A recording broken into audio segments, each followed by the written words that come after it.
Carl Jung, um psiquiatra e psicanalista suíço, lançou as bases para uma estrutura psicológica focada no crescimento pessoal e na autodescoberta.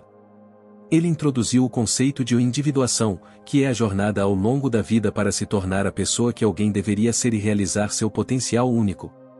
A individuação envolve a integração de diferentes aspectos da personalidade, tanto conscientes quanto inconscientes, para alcançar uma sensação de totalidade. Sua filosofia, muitas vezes chamada de filosofia junguiana, enfatiza a compreensão de si mesmo para o desenvolvimento pessoal. Ele é autor de vários livros, como A Psicologia do Inconsciente, O Homem e seus Símbolos, os Arquétipos e o Inconsciente Coletivo, entre outros. A sabedoria de Jung oferece um roteiro para a autodescoberta, ajudando os indivíduos a compreenderem seu verdadeiro eu, superar desafios e melhorar relacionamentos. Neste vídeo, falamos sobre como melhorar aplicando a filosofia de Jung à sua vida. 1. Entenda seu subconsciente. Jung diz que sua visão só se tornará clara quando você puder olhar dentro de seu próprio coração. Quem olha para fora, sonha, quem olha para dentro, desperta. De acordo com Jung, uma das partes mais cruciais da vida é descobrir o seu subconsciente, especialmente o que ele chama de sombra. A sombra é a parte mais intensa do nosso inconsciente, e nela estão todas as partes de você mesmo que você nega. Isso pode incluir traços de caráter dos quais você se envergonha, rejeita, considera ruins e assim por diante. Como resultado, você tenta convencer os outros e a si mesmo de que não possui essas características. Exemplos de tais características são raiva explosiva, ciúme, inveja, ganância, orgulho, preguiça, impulsos assustadores e assim por diante. Você pode pensar que suprimir ou negar a si mesmo a liberdade de expressar essas qualidades faz de você uma pessoa melhor, mas todas as coisas que você tenta suprimir na verdade não desaparecem, elas pioram. O que tentamos afastar tende a sair descontrolado nos nossos momentos mais fracos. A sombra é, portanto, a causa de explosões emocionais, críticas aos outros, pensamentos indesejados, culpar injustamente os outros e muito mais. Por exemplo, alguém que é considerado uma pessoa gentil, mas que tem muita raiva reprimida que não conseguiu reconhecer, pode atacar furiosamente outra pessoa em um momento de fraqueza. Esses momentos parecem surgir do nada e têm vários efeitos indesejados e podem diminuir sua confiança, fazer você sentir que não está no controle de si mesmo e podem fazer com que outras pessoas queiram ficar longe de você. Ou, por exemplo, você pode ser extremamente negativo em relação às pessoas que considera preguiçosas, porque no fundo seu subconsciente sabe que você também tem tendências preguiçosas e, portanto, sem perceber, você rebaixa os outros para tentar se separar do conceito de preguiça. Isso não o torna menos preguiçoso, mas prejudica seu humor geral, sua alegria de viver e seu relacionamento com outras pessoas. Resumindo, os traços reprimidos influenciam você negativamente, não importa o que aconteça, e a única solução é enfrentá-los de frente. Enfrentar a sua sombra significa que você terá que seguir 3 passos: conhecer a sua sombra, aceitar a sua sombra, integrar a sua sombra. A questão central do primeiro passo é: por que me comporto da maneira que me comporto? Para conhecer sua sombra, você pode pensar em situações em que sente que agiu mal e analisá-las. Você teve uma forte reação a alguma coisa? O que foi isso? E por que você acha que isso o deixou chateado? Você pode apenas encontrar as características que mais teme ter. É muito difícil tomar consciência dessas reações porque podem trazer à tona emoções como vergonha, constrangimento, culpa e o forte desejo de negá-las. Assim, fazer isso requer um espaço tranquilo e calmo, uma mente vazia e uma vontade forte. A meditação, por exemplo, é uma ótima maneira de fazer isso. Registrar seus sentimentos e experiências também é uma boa opção, ou desenhar para acalmar sua mente. Então, quando você descobrir o que sua sombra parece conter, você terá que aceitar as características que encontrou como suas. Você não pode olhar para eles com ar distante, você tem que perceber que essas características fazem parte de você. As perguntas que podem ajudá-lo a fazer isso são: quando costumo me comportar de acordo com essa característica? Por que tenho vergonha dessa característica? De onde vem essa característica? E, acima de tudo, perceba que você está reprimindo novamente se não aceitar essa característica como verdadeiramente sua. Finalmente, o último passo é integrar a sua sombra na sua vida diária. Isso não significa que você deva ceder repentinamente a todos os seus desejos egoístas, raivosos ou preguiçosos. Mas, em vez disso, quando você sentir a necessidade de reagir de forma negativa, você pode analisar essa necessidade e ver se há algo útil para tirar dela. Talvez explodir de raiva não ajude durante uma briga com seu parceiro, mas fingir que não está com raiva ignora o problema. Em vez disso, reconheça e aceite sua raiva, pergunte-se por que está com raiva e use esse conhecimento para se explicar melhor. Ou quando você sentir vontade de ser preguiçoso e procrastinar no trabalho, pergunte-se por que você se sente tão preguiçoso. Seu trabalho te satisfaz ou não? Você tem dormido bem ultimamente? Existe alguma coisa que impede você de fazer esse trabalho? Caso contrário, pode ser aconselhável prosseguir, mas se for o caso, talvez você tenha encontrado algo que, de outra forma, teria ignorado completamente. Sua sombra não está aqui para sabotar, mas sim para lhe ensinar, se você permitir. Reconhecer sua sombra deixa você mais feliz e permite que você tome atitudes mais autênticas e eficazes.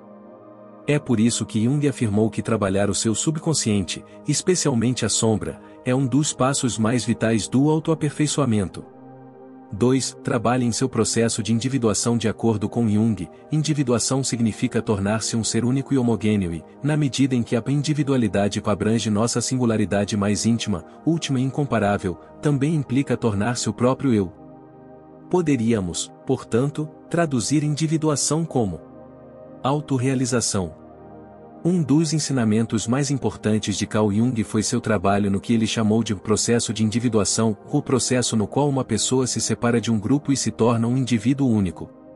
Quando estamos perto de outras pessoas, geralmente tendemos a fingir. Isso pode ser completamente não intencional, mas acontece de qualquer maneira.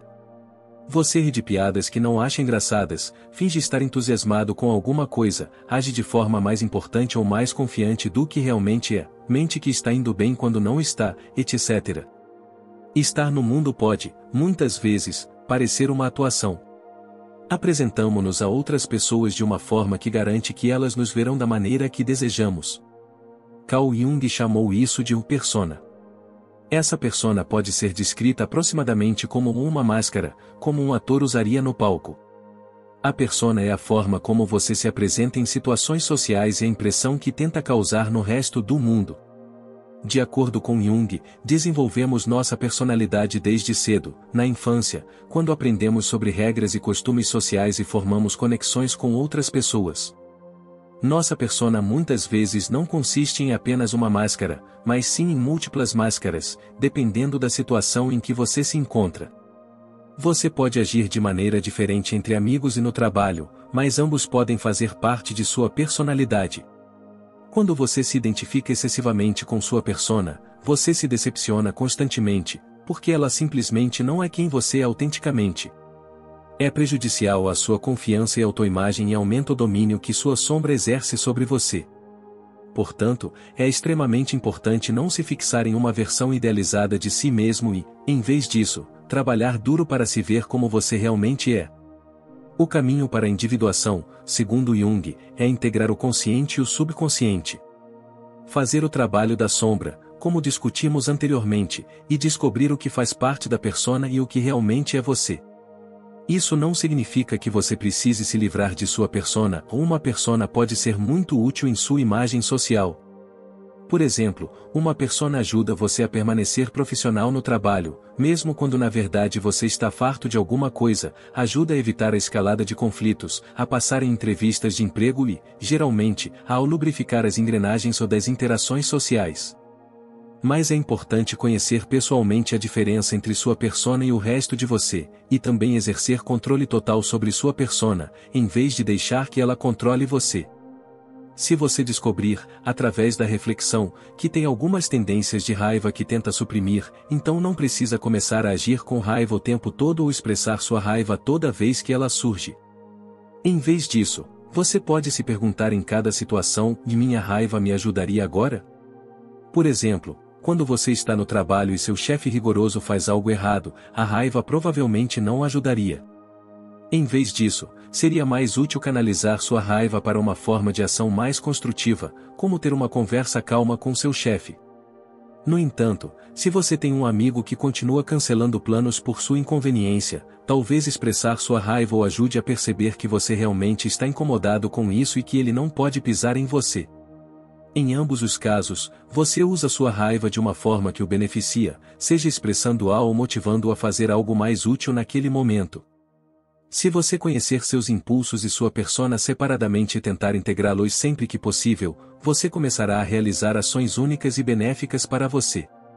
Vocês dois serão mais vocês mesmos e se colocarão em primeiro lugar com mais frequência. O resultado deste processo de individuação é encontrar o seu verdadeiro eu. O eu representa quem você é, passado, presente e futuro potencial. Está cheio de opostos coexistindo pacificamente, como o inconsciente e a persona.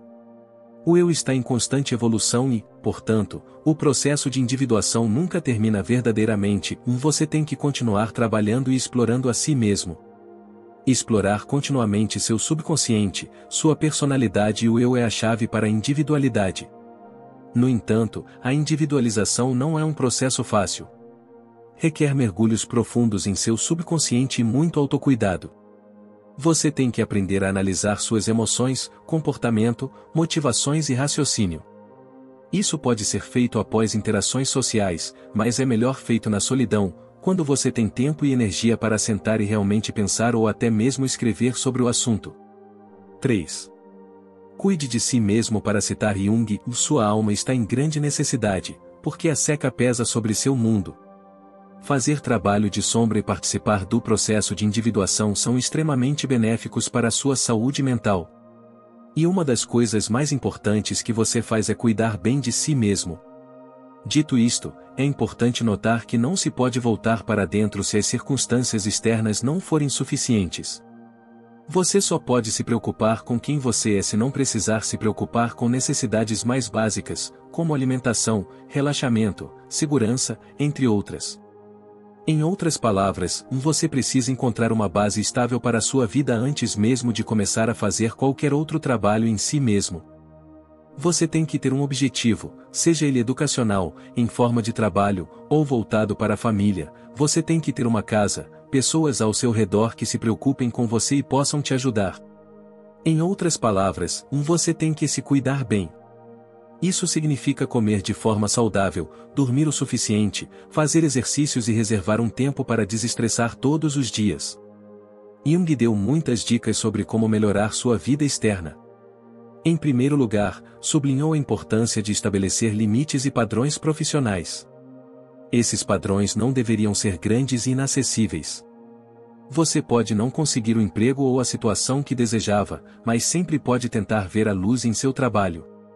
Ter o emprego dos sonhos não é um requisito necessário para se orgulhar do seu trabalho. Em vez disso, para encontrar esse sentimento com o trabalho que você realiza, pergunte-se o seguinte: você está dando o seu melhor?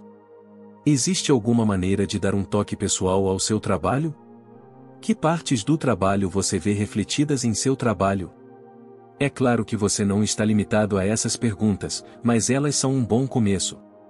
A questão é que esses padrões deveriam preocupar você tanto quanto se fosse uma tarefa que você preferiria realizar. Outra boa lição para colocar em prática na sua vida externa é encontrar o equilíbrio. Assim como o seu eu consiste em opostos equilibrados, você também deve tentar fazer isso em sua vida. Para cada hora de trabalho, certifique-se de descansar o suficiente. Para cada momento gasto socializando, certifique-se de passar algum tempo sozinho. Coma alimentos que façam você se sentir bem e que sejam saudáveis. Não durma muito, mas definitivamente não durma muito pouco. Embora a segurança financeira seja uma necessidade básica, a riqueza não o é, e tentar persegui-la provavelmente se tornará destrutivo no longo prazo.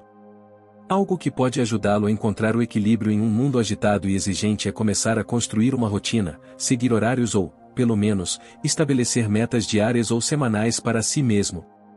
Isso lhe dará uma ideia do que você precisa fazer no dia ou na semana seguinte e permitirá uma melhor visão geral de quando você tem tempo para certas coisas e quando deve gastar tempo e energia em outras coisas. Ter uma visão geral na forma de cronogramas ou metas o ajudará a encontrar o equilíbrio em sua vida, e eles podem ajudá-lo a planejar para atender às suas necessidades básicas sem ir muito longe. Por último, Jung pregou a prática da admiração. Uma das habilidades mais essenciais para aprender em sua vida é a habilidade de apreciação. Jung considerava nossa capacidade de apreciar a beleza uma parte vital da vida. Se você não for capaz de apreciar o que é belo e bom, nunca se sentirá satisfeito com o que tem e nunca sentirá que suas necessidades básicas foram atendidas. Segundo Jung, uma das melhores maneiras de cultivar essa habilidade era observar a arte e a natureza. Então, para que você consiga trabalhar o autoaperfeiçoamento, o seu subconsciente e a sua persona, é preciso cuidar bem de si mesmo e atender às suas necessidades básicas. 4. Refletir todos os dias nas palavras de Jung. Para descobrir o que é verdadeiramente individual em nós, é necessária uma reflexão profunda, e de repente percebemos quão extraordinariamente difícil é a descoberta da individualidade. Uma das metas mais importantes a definir para si mesmo e maneiras de cuidar de si mesmo é reservar um tempo para refletir todos os dias. Reflita sobre o seu dia, o que você fez e por quê, como se sentiu e por quê, e como ele se compara a outros dias ou situações semelhantes. Lembre-se de que esta também é uma etapa extremamente importante quando se trata do trabalho com a sombra e do processo de individuação. A reflexão pode ser feita na forma de meditação e vendo o que surge na sua cabeça. Mas isso também pode ser feito simplesmente reservando um tempo para sentar ou fazer um diário e fazer perguntas específicas a si mesmo. As coisas sobre as quais Jung recomenda que você reflita são as seguintes: suas visões de mundo e crenças. O que eles são? Por que você os tem? O que eles dizem sobre quem você é como pessoa? Eles atrapalham você no seu dia a dia? Se sim, como você os altera? Suas ações e o que as motivou? Como você se comportou hoje? Há algum ato que se destaca para você? E se sim, por quê? E o que motivou suas ações? Eles parecem autênticos para você? Por que ou por que não? Quem você quer ser? Você trabalhou para atingir esse objetivo hoje? Se não, por que não? O que te impediu? Que traços de personalidade você considera desprezíveis? Por quê? Você consegue encontrar vestígios deles em você mesmo? Tente ser o mais honesto possível. Seus sonhos. O que você sonhou nas últimas noites? Poderia simbolizar alguma coisa sobre sua própria vida? De acordo com Jung, os sonhos dizem muito sobre o seu subconsciente e muitas vezes, eles revelam emoções ou sentimentos ocultos que podem estar incomodando você mesmo sem você saber. Ao analisar seus sonhos, você os trará à tona. E finalmente, arquétipos. Jung teoriza que as personas das pessoas são compostas de arquétipos humanos, como a mãe ou o herói. Com quais arquétipos você se identifica e por quê? E esses comportamentos são destrutivos ou úteis? Ao registrar um diário, meditar ou apenas pensar sobre essas questões, você se conhecerá de maneiras que serão completamente novas para você. E quando você se conhece, você sabe melhor como cuidar de si mesmo, como é a sua sombra, como é a sua persona e quem você realmente é. 5. Encontre um significado para a sua vida. Em nossa citação final de Jung para este vídeo, ele diz: o único propósito da existência humana é acender uma luz na escuridão do mero ser. Considerar o mundo completamente arbitrário, injusto ou mesmo cruel está se tornando cada vez mais comum. Embora isso possa parecer natural e lógico, é uma falha fatal, de acordo com Jung. Quer seja verdade ou não, render-se completamente a essa ideia é uma das coisas mais negativas que você pode fazer. Encontrar algo em que acreditar, argumentou Jung, é uma das abordagens de vida mais motivadoras e saudáveis que você pode adotar. Ele acreditava que alguém que não acredita em absolutamente nada pode ser derrotado por cada golpe que a vida lhe der, porque não há nada a que se agarrar. Veja uma crença ou significado abrangente como um galho que você pode agarrar quando estiver prestes a cair de um penhasco. O galho te segura. Isso poderia salvar sua vida. Você precisa de algo para se segurar. Quando você tiver isso, você sempre será capaz de entender o caos no universo, em sua vida e em você mesmo. Isso lhe dá algo em que acreditar e haverá um significado mais profundo em tudo o que você faz. Como podemos trabalhar no crescimento pessoal se não existe uma lente específica através da qual vemos o mundo? Na filosofia junguiana, se o mundo é completamente arbitrário, nós também o somos. Se o mundo é cruel, então não faz sentido tentar nada. Mas isto não é verdade, e temos total poder sobre nós mesmos, quaisquer que sejam as nossas circunstâncias. Portanto, diz Jung, é absolutamente necessário encontrar algo através do qual possamos ver o mundo. Isto não precisa ser uma religião, embora a religião seja um exemplo perfeito desse ponto de vista.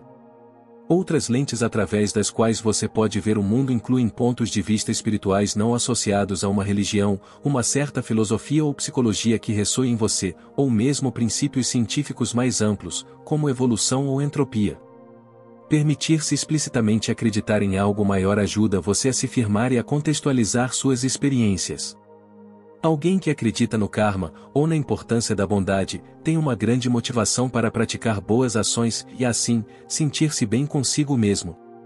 Alguém que acredita que o trabalho árduo será recompensado tem grande motivação para trabalhar duro e dar o melhor de si todos os dias. Alguém que acredita que todas as pessoas procuram apenas amor e serem amadas tem uma boa maneira de compreender o comportamento das outras pessoas e como conseguir coisas quando se trata de outras pessoas. Cada crença motiva e ajuda você ainda mais na vida. Em última análise, isso significa que sempre que algo de ruim acontece com você ou as coisas não funcionam do jeito que você esperava ou precisava que acontecessem, existe um ponto de vista que pode lhe trazer conforto, seja explicando como as coisas acabaram dessa maneira, ou descrevendo um possível novo plano de ação para você. Se você gostou deste vídeo, não deixe de conferir nossa playlist completa de Destrave Mental para mais vídeos para ajudá-lo a encontrar o sucesso e a felicidade usando a bela sabedoria filosófica. Não se esqueça de se inscrever. Muito obrigado por assistir.